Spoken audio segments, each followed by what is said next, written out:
And then, the where to put the screws and how how to use a retrograde nail like this. I'm putting in as many screws as I can, and there are three cross locks put in here, and I'm sure there was just too much traffic with some of the screws, and I judged that my Hoffer reduction was more important than one of the crossing screws. Hmm. I think the nail, to your point earlier, a majority of the people answering the poll question here, we're going to plate it. And I think plating this is perfectly fine.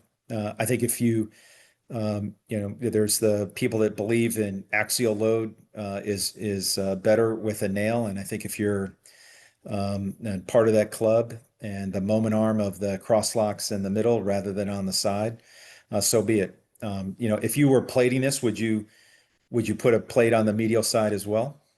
Um, Well, I think I love what you did with that medial plate. And I think that's exactly what I would have done. So I might have ended up dual implanting this with a pre-contoured lateral distal femoral locking plate.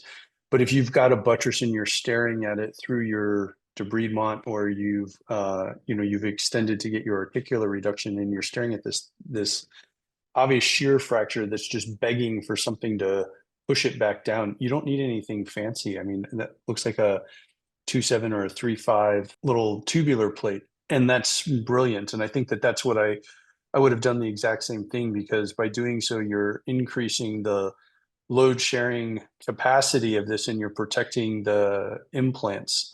So whether you do that with a nail or a plate, I think that that's, if it's giving it to you, you take it. I don't think that this needs a nail and a pre-contoured plate, or two pre-contoured plates, or a pre-contoured plate and a large frag that you've, bent, twisted, and sprinkled some pixie dust on to make sure that it fits to the femur appropriately.